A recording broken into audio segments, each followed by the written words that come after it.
자, 오늘 고린도전서 13번째 시간으로 부활의 소망, 고린도전서 15장에 있는 말씀입니다.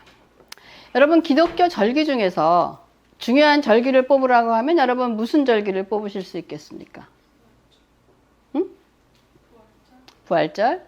성탄절 있지 않겠습니까? 성탄절과 부활절. 아마 성탄절과 부활절을 가장 중요한 절기를 뽑을 겁니다.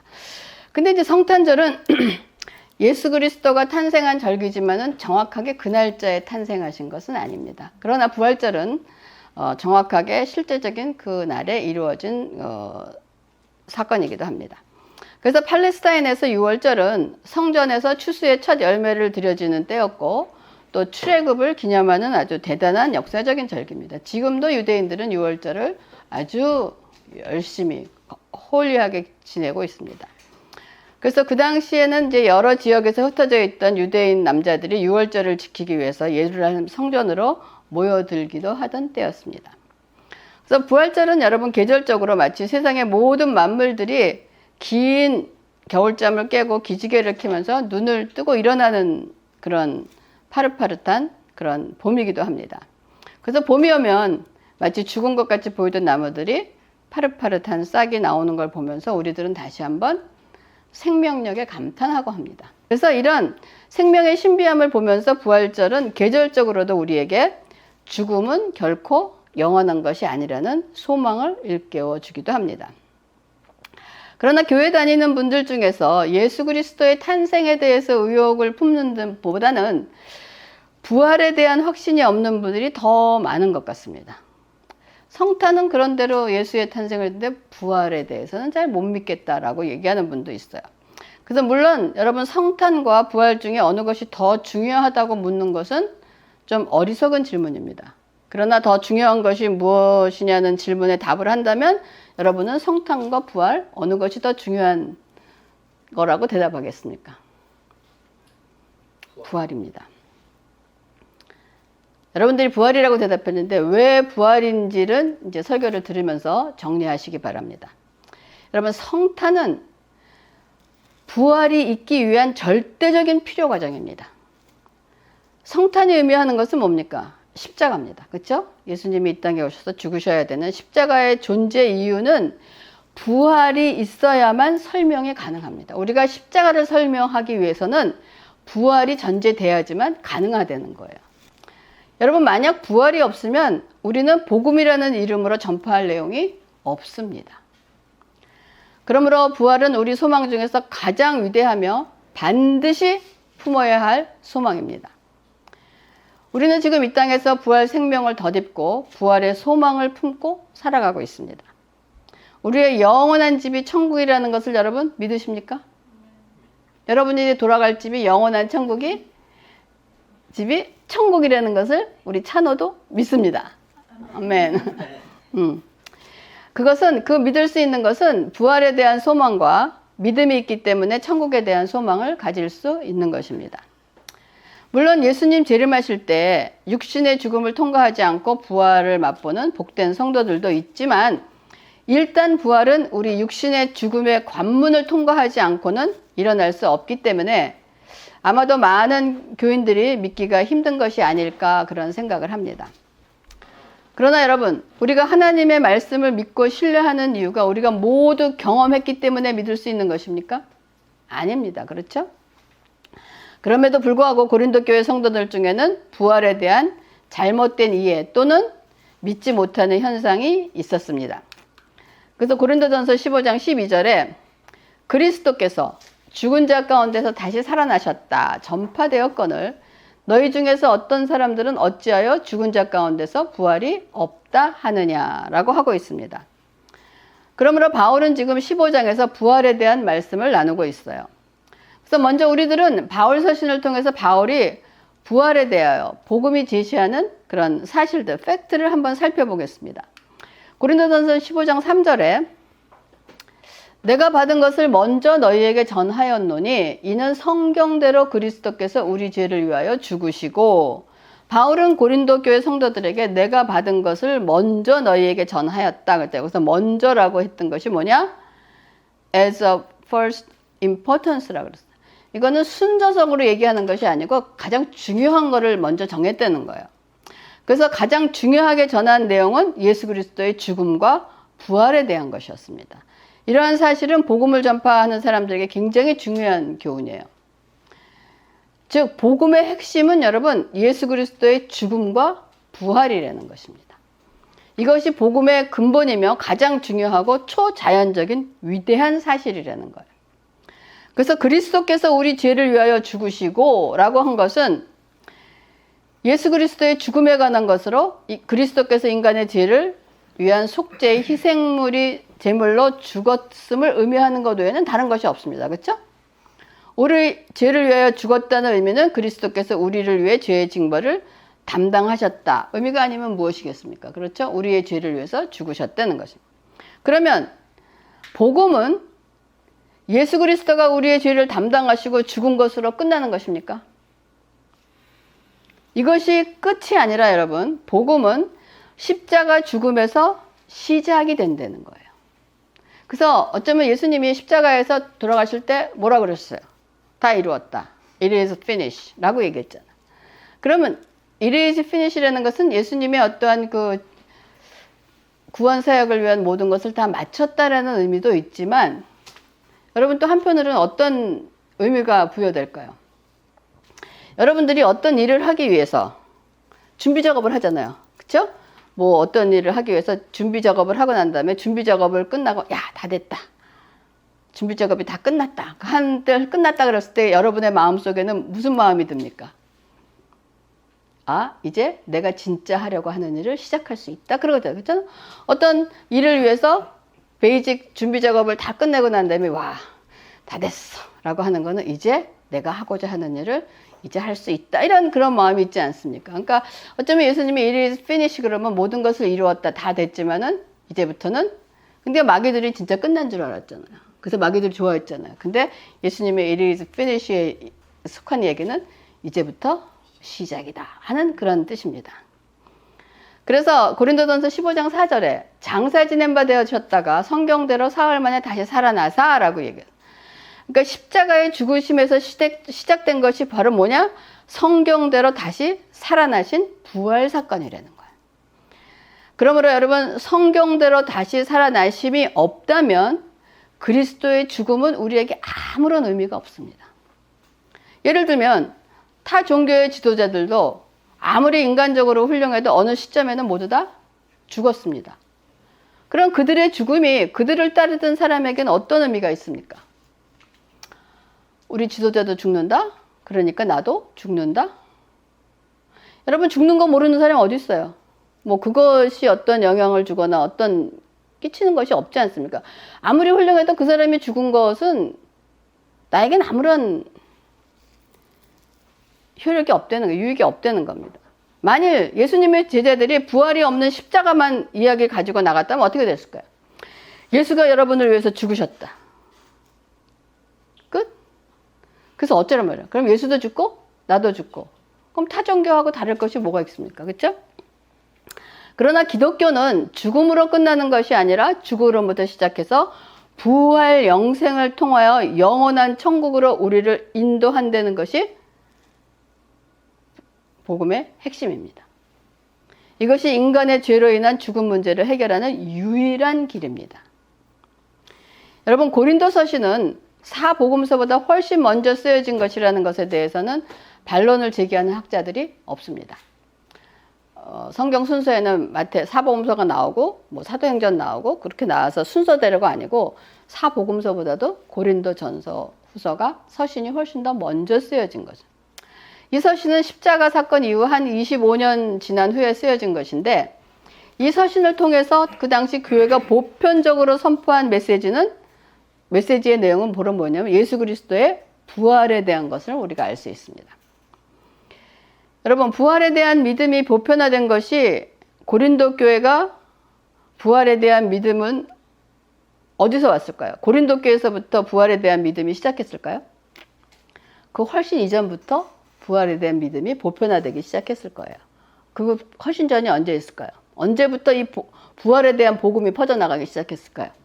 실제적인 부활의 사건이 일어난 다음부터이지 않았을까요?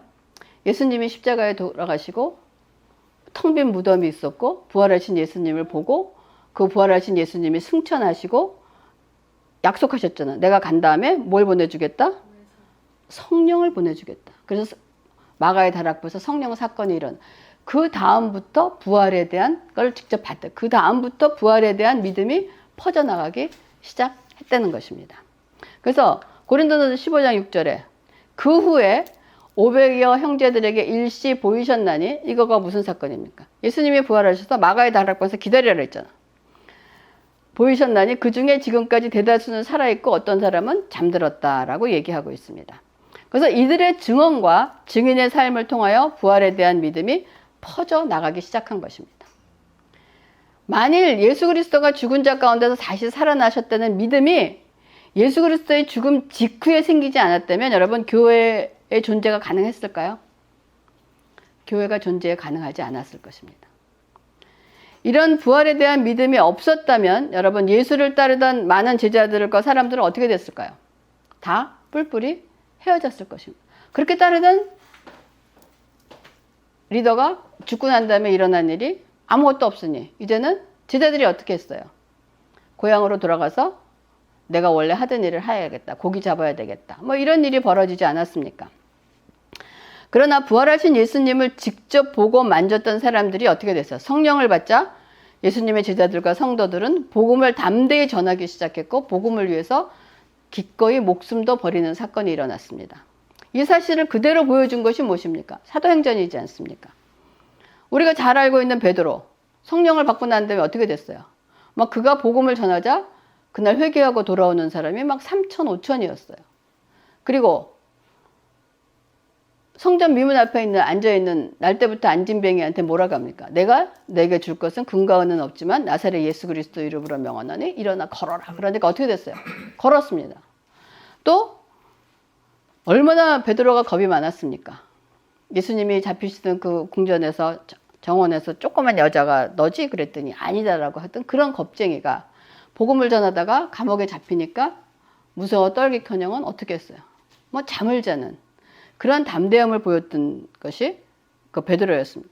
그렇게 변한 베드로를 보면서 그 현상은 무엇인가 하는 거예요. 똑같은 베드로였는데 도대체 베드로를 이렇게 변한 것이 무엇인가 하는 거예요. 그것이 바로 뭐냐? 부활 생명입니다. 그리고 성령께서 함께 하신다는 증거였던 것입니다. 그러므로 사람들이 흩어지지 않고 교회가 존재했던 사실은 부활을 믿었다는 사실을 반증해 주는 것입니다. 여러분 창세기 1장 1절 태초에 하나님이 천지를 창조하시느니라. 여러분 믿으십니까? 여러분 그게 믿어지십니까? 여러분이 거부감 없이 창세기 1장 1절에 믿어진다면 성경에 기록된 모든 일들과 예수 그리스도의 부활과 기적을 받아들이는 데는 문제가 없을 것입니다. 그래서 우리가 그런 얘기해요. 창세기 1장 1절이 믿어지면 복음을 전하는 거 구원을 얻는 데는 어려움이 없습니다. 성경 공부. 그러나 거기서 걸림돌이 안 믿겨지는 사람은 안 되는 거야. 많은 시간과 많은 기도와 모든 것이 필요로 합니다. 근데 일반인들은 기적과 같은 일은 만물의 질서를 거스르는 일이기 때문에 불가능하다고 생각해요. 기적은. 하지만 창세기 1장 1절에 믿어진다면 복음의 다른 모든 기적이나 예수님의 부활을 받아들이는 데는 마음의 문이 여러분 활짝 열리는 것입니다. 그래서 바울은 로마서 10장 9절에 내가 만일 내 입으로 예수를 주로 시인하며 또 하나님께서 그를 죽은 자 가운데서 살리신 것을 내 마음에 믿으면 구원을 받으리라 라고 얘기하고 그 다음에 이어지는 것이 로마서 10장 10절입니다. 너희가 마음으로 믿어 의에 이르고 입으로 시인하여 구원을 얻는다는 말이 10절이에요. 근데 우리가 많을 때 10장 10절을 얘기를 많이 해요. 마음으로 믿어 의에 이르고 입으로 시인하여 구원을 얻는다라고 얘기하는데 10절만 가지고는 안 됩니다. 9절이 있어야 돼요. 뭐를 우리가 믿느냐 이거야. 마음으로 믿어. 입으로 예수를 주로 시인하며 하나님께서 예수를 죽은 자 가운데서 살리신 것을 내 마음에 믿으면 이거는 다른 말로 얘기하면 뭡니까? 네가 부활을 믿었냐라고 물어보는 거야. 구원을 받았다고 말을 하고 있습니다. 그래서 하나님의 전지전능하심을 믿는 거예요. 부활은. 죽은 자 가운데서 다시 살아났다는 것은 하나님의 전지전능하심을 믿는다면 여러분 부활에 대한 믿음은 저절로 열릴 것입니다. 저는 하나님의 전지전능하심이 믿음으로 들어왔기 때문에 동정녀 마리아의 탄생이라든지 부활이라든지 천지창조라는 것에 대해서 어떤 과학적으로 증명하거나 뭐 이런 것은 저에게 그런 베이직 날리지는 없어도, 아니 하나님이 뭐든지 다 하실 수 있는 분인데 그거를 못하실 리가 없다는 것이 저는 제 믿음의 베이직이에요. 무슨 어떤 뭐 과학적이나 이런 걸 증거로 내세울 수 없지만은 저는 저의 믿음의 기초는 그겁니다. 전능하시되는데 뭐든지 다 하실 수 있는 분인데 하실 수 없는 것이 무엇이 있냐 하는 거죠. 그래서 우리는 결국 다음 두 가지 중에 하나 여러분 선택해요. 하나는 예수 그리스도는 죽은 자 가운데 살아나셨기 때문에 부활하심으로 하늘과 땅의 모든 권세를 가지신 하나님의 아들이다 라고 것을 믿을 것인가, 아니면 예수 그리스도는 죽은 자 가운데 다시 살아나지 않았고 그 결과 아무것도 아니다, 어느 것을 선택해서 믿으실 것입니까? 여러분, 만일 예수 그리스도의 부활을 믿지 않으면서 예수를 믿고 교회를 다니는 사람들이 있다면 정말 그 사람들은 불합리합니다. 왜 예수를 믿습니까? 허망한 일이고 가장 불쌍한 사람이라는 생각이 듭니다. 그래서 바울도 이 일에 대해서 다음과 같이 얘기했어요. 그리스도께서 다시 살아신 일이 없으면 너희 믿음도 헛되고 너희가 여전히 죄 가운데 있을 것이며, 또한 그리스도 안에서 잠자는 자도 망하였다. 만일 그리스도 안에서 우리가 바라는 것이 다만 이 세상 삶뿐이면 모든 사람 가운데 우리가 더욱 제일 불쌍한 사람이라는 거예요. 만일 여러분 그리스도께 다시 살아나지 않다면 우리의 믿음은 공허하고 아무것도 아니고 동시에 아무 효과도 없는 것이 되고 마는 거예요. 우리의 믿음의 핵심은 여러분 부활하신 그리스도입니다. 그리스도께서 죽으셨다 부활하셨기 때문에 예수가 우리의 모든 것이 되신 거예요. 여러분, 만약 부활이 없었다면 아무리 우리의 죄를 대신해서 죽으셨다 해도 그것은 아무것도 아니라는 거예요. 우리는 여전히 죄 가운데 벗어나지 못하고, 여기 너희가 여전히 죄 가운데 있을 것이요 그리스도께서 다시 부활이 없으면 우리의 믿음도 헛것이고 너희가 여전히 죄 가운데 있다는 것은 죄 용서함을 못 받았다는 거예요. 그 죄 용서함을 못 받았다면 어떻게 됩니까? 우리에게는 영생이 하늘로 연결되는 영생이 없다는 것입니다. 그러므로 만약 부활이 없는 예수를 믿고 세상에서 예배하고 선교하고 헌신하고 희생하고 헌금하면서 살고 있는 사람이 있다면 이 세상 사람 중에서 어때요? 가장 불쌍한 사람이에요. 그래서 여러분, 이 고린도전서 15장을 읽어보면 바울이 그래요. 날마다 죽노라 그래요. 근데 제가 그거를 읽으면서 약간 좀 회개했어요. 우리가 어떨 때 날마다 바울이 죽는다는 성경 구절을 많이 갖다 댑니까? 내 자아가 살아있든지 이 육신이 살아갖고 하나님의 뜻을 이룰 때 나는 날마다 죽노라. 또 그렇게 배워왔고 거기에 많이 썼습니다. 물론 그럴 수 있겠죠. 그런데 제가 고린도전서 15장을 다시 잘 읽으면서 바울이 그거 얘기를 한 동기가 어디 있나를 봤더니 부활을 찬양하기 위해서입니다. 부활은 우리가 죽어서 맛보는 것이라고 생각했기 때문에, 그러면 나는 부활을 맛보기 위해서 나는 매일매일 죽겠다는 거예요. 매일매일 죽겠다.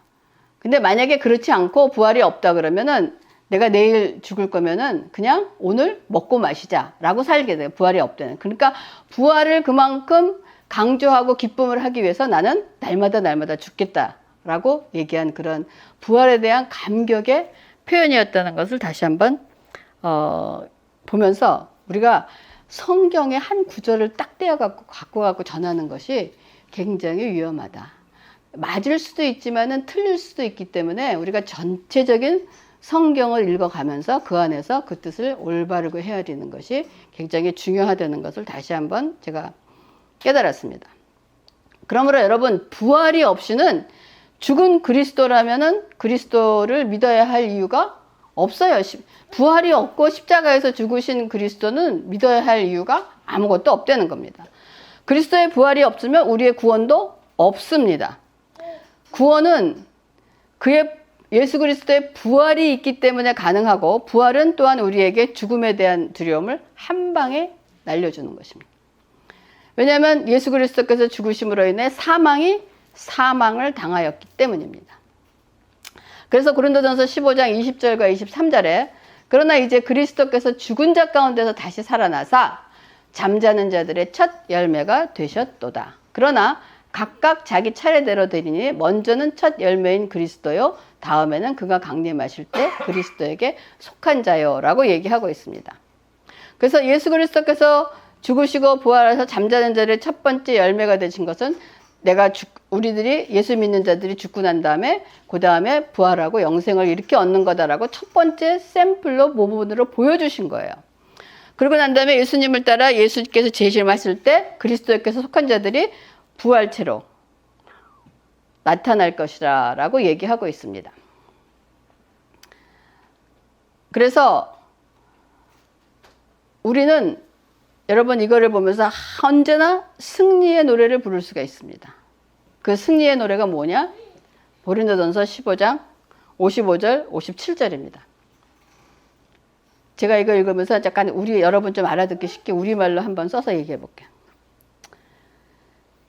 사망아, 너의 승리가 어디 있냐? 그러면 사망 보고 야, 덤빌 테면 덤벼봐 라고 얘기하는 거예요. 사망아, 내가 쏘는 것이 어디 있느냐? 라고 얘기해. 그래, 니가 가르쳐주고 난 눈 하나 깜짝 안 한다. 덤벼봐라 라고 얘기하는 거예요. 사망이 쏘는 것은 죄요, 죄의 권능은 율법이라 라고 하는 것은 그래, 사망아, 네가 가진 것 고작해서 가지고 있는 죄를 가지고 장난질하는 것밖에 더 있냐라는 거예요. 우리 주 예수 그리스도로 말미암아 우리에게 승리를 주신 하나님께 감사한다. 우리 아버지한테는 너는 잽도 안 된다는 거예요. 무슨 말인지 아시겠어요? 이거를 향해서 바울이 승리의 노래를 부르고 있는 것입니다. 자, 여러분 두렵습니까? 뭐 답답하십니까? 걱정되는 일이 있습니까? 없습니다. 힘이 솟아나지 않습니까? 마음에 평안이 오지 않습니까? 이것이 우리에게 주는 생명력이며 살아갈 수 있는 원동력인 것입니다.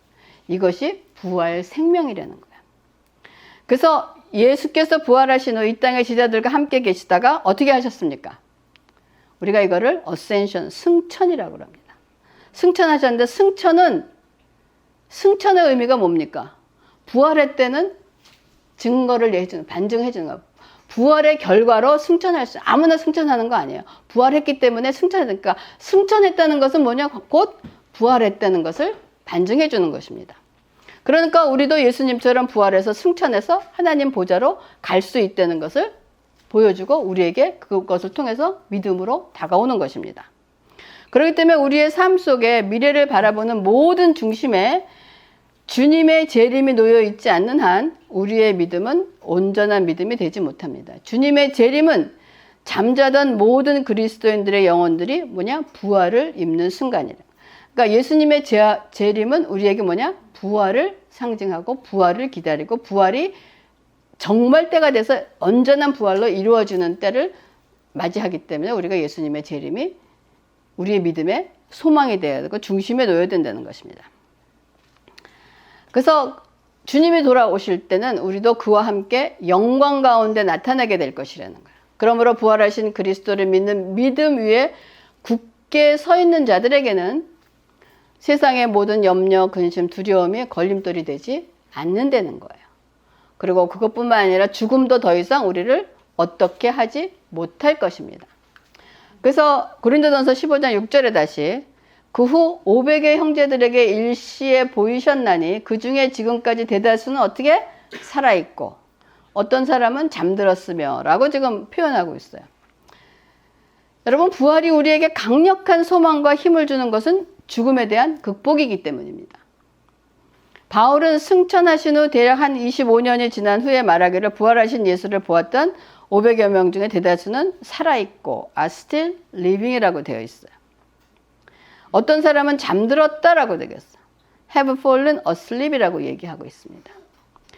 여러분 세상에서도 죽음을 잠들었다고 표현하지만은 표현이 같을지는 몰라도 기독교에서 잠들었다는 의미와는 전혀 다른 것입니다.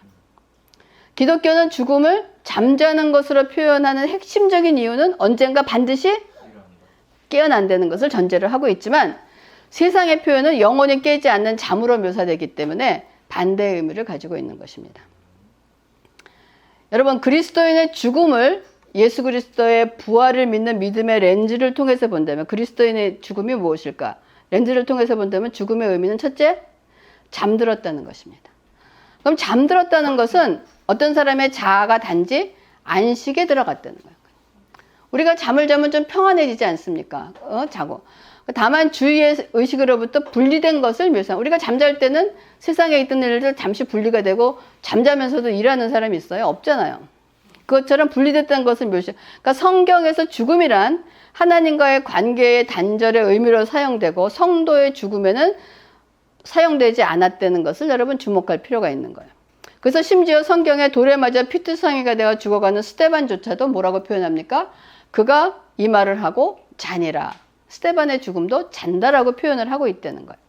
두 번째, 잠잔다는 것은 죽은 자의 상태까지도 표현하는 휴식의 개념이 들어있다는 거예요. 그래서 요한계시록 14장 13절에 주 안에서 죽는 자들이 복이 있도다 하심에 성령이 이르시되 그러하다 그들의 수고를 그치고 쉬리니 라고 되어 있어요. 그러니까 즉 잠은 힘을 회복시켜 줍니다. 우리 찬호도 지금 자고 일어나니까 힘이 회복됐죠. 그렇죠? 그렇죠? 웃는 거 봐. 그렇죠? 그러니까 잠은 사람으로부터 하여금 외부 세계로부터 모든 수고와 교제로부터 단절하게 된다는 거예요. 그래서 여기서 뭐 잠자는 것을 또 다른 많은 신학적인 의미를 부여할 수 있지만 복잡한 신학적인 의미가 우리의 신앙에 특별한 유익을 줄 것 같지는 않습니다. 그래서 다만 잠이라고 하는 달콤한 상징은 휴식의 개념을 담고 있고 그들은 마치 어린아이가 엄마 품속에서 안식한다는 것으로 충분합니다. 그래서 그리스도인의 죽음은 어머니 품에서 안식하고 있는 그러한 상태를 얘기하는 거예요. 그리고 세 번째, 또 나아가서 잠이라는 성경 속에서는 자아의식의 지속이라는 개념이 담겨 있어요. 그러니까 잠자는 사람은 그 존재가 중단되지 않습니다. 찬호가 잠을 잔다고 해서 찬호의 존재가 없어집니까? 아니잖아요. 그것처럼 사람이 죽는다고 해서 그 존재가 중단되는 것이 아니라는 것입니다.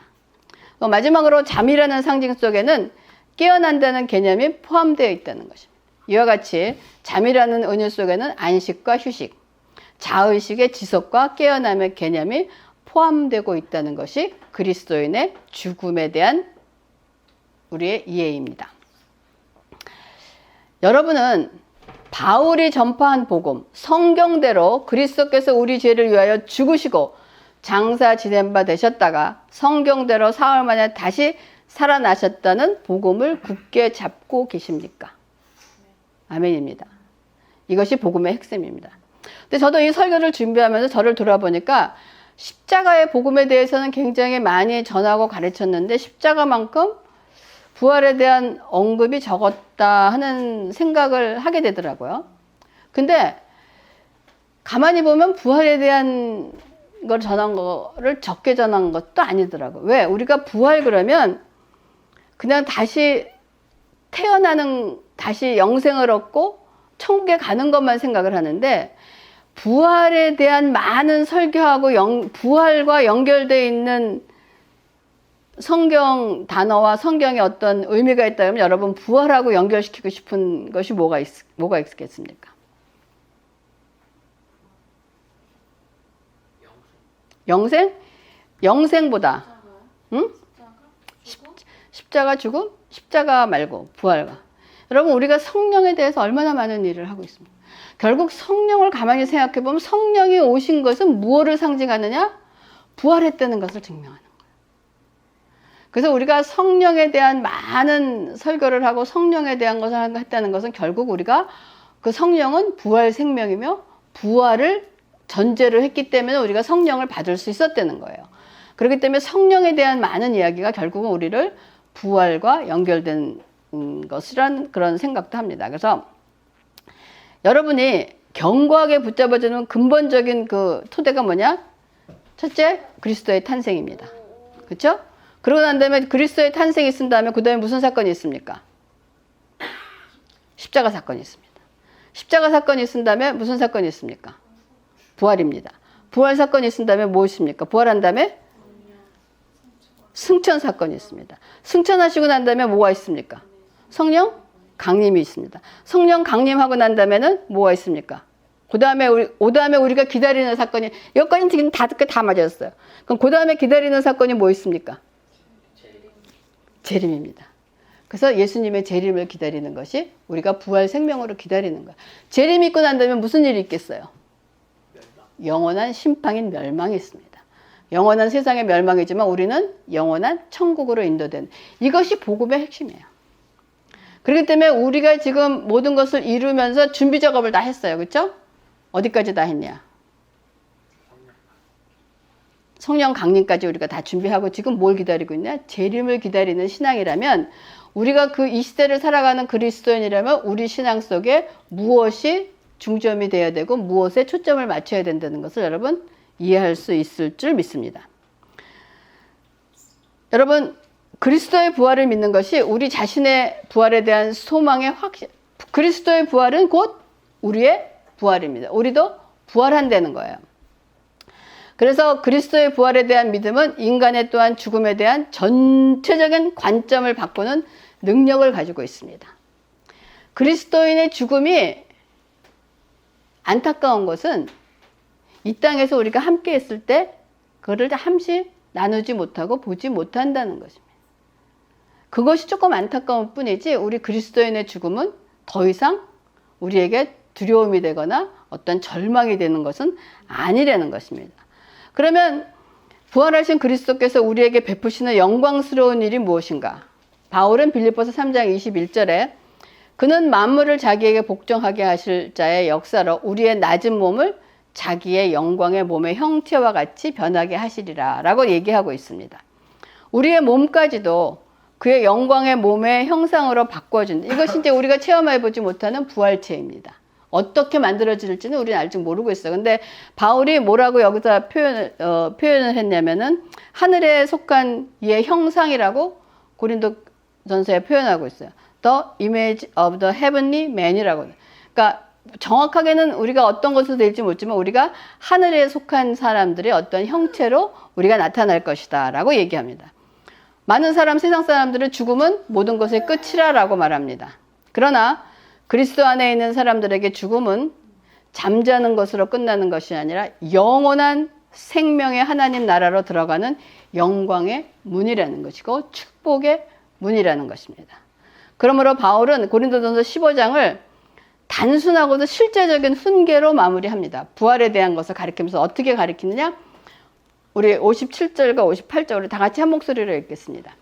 우리 주 예수 그리스도로 말미암아 우리에게 승리를 주시는 하나님께 감사하노니 그러므로 내 형제들아 견실하며 흔들리지 말고 항상 주의 일에 더욱 힘쓰는 자들이 되라. 이는 너희 수고가 주 안에서 헛되지 않은 줄을 알미니라. 이것이 우리의 승리의 노래입니다. 또한 제가 좋아하는 말씀 중에 하나이기도 합니다. 우리는 예수 그리스도로 말미암아 승리했습니다. 세상을 이겼습니다. 그러므로 예수 그리스도를 통하여 우리에게 승리를 주시는 하나님을 찬양하며 감사를 올릴 뿐입니다. 할렐루야. 그렇죠? 그러면 또 이제부터 우리가 해야 될 일이 무엇이냐? 승리자로서 견실하며 흔들리지 않는 stand firm이라고 되어 있습니다. 여러분 지난 시간에도 김 목사님 설교에서 stand firm을 들으셨습니다. 흔들리지 않고 굳게 서는 것입니다. 그러면 흔들리지 않고 굳게 서기 위해서는 우리의 다리를 어디에 놓고 서야 흔들리지 않겠습니까? 굳게 설 수 있겠습니까? 단단한 곳에. 그 단단한 곳이 무엇이야? 부활의 믿음 위에 우리가 서 있어야 된다는 것입니다. 그리고 난 다음에 부활의 믿음 위에서 힘쓰는 모든 일은 주 안에서 헛된 것이 없기 때문에 주의 일에 더욱 힘쓰는 자가 되라라고 얘기하고 있습니다. 여러분 설령 이 땅에서 여러분의 수고의 열매를 보지 한다고 할지라도 설령 이것은 결코 없어지지 않고 반드시 어떠한 형태로든지 우리에게 돌아올 것입니다. 우리가 헛되지 않고 우리에게 돌아온다 그러면 우리는 무슨 생각을 하면 눈에 보이는 어떠한 것이 나에게 오는 것으로, 물론 눈에 보이는 것으로 하나님 돌려주시지만 눈에 보이지 않는 것으로 돌려주실 때가 있기도 하고 또 내 때가 아니더라도 반드시 우리의 자녀 때, 우리의 영생의 때 반드시 어떠한 형태든지 우리의 수고가 떨어지지 않고 우리에게 돌아온다는 것입니다. 마무리하겠습니다. 부활하신 예수님의 텅 빈 무덤은 우리에게 영생을 증명하는 것이에 기뻐합니다. 우리 목사님의 텅 빈 무덤 시에 이게 있죠. 그쵸? 또한 예수님의 텅 빈 무덤이 곧 나의 텅 빈 무덤이기 때문에 기뻐합니다. 이건 예수님의 무덤뿐만이 아니고 이건 내 무덤인 거예요. 내 무덤에 내가 죽은 내 몸이 없다는 거예요. 우리는 평생 부활하신 그리스도의 다시 오심을 기다리며 기대하는 사람이 될 것이며 우리에게 죽음은 그저 잠자는 것 외에는 아무것도 아니라는 것을 확신하기에 다시 우리가 외쳐봅니다. 우리가 저거 한번 사망아 한번 큰 소리로 외쳐보겠습니다. 시작. 사망아 너의 승리가 어디 있느냐. 사망아 내가 쏘는 것이 어디 있느냐. 사망이 쏘는 것은 죄요 죄의 권능은 율법이라. 우리 주 예수 그리스도로 말미암아 우리에게 승리를 주시는 하나님께 감사하노라. 아멘. 기도하겠습니다. 하나님 감사를 드립니다. 오늘 특히 이 시간 아버지 우리에게 부활의 생명에 아버지 그 기쁨을 주시니 감사를 드립니다. 이제 우리가 믿고 기다리는 그 부활 생명으로 다시 오실 주님을 기다리며 아버지 기쁨과 감사함으로 이 세상을 넉넉히 이기며 살아가는 우리가 되게 하여 주시옵소서. 아버지 감사를 드리면서 모든 말씀을 예수님의 이름으로 기도합니다. 아멘.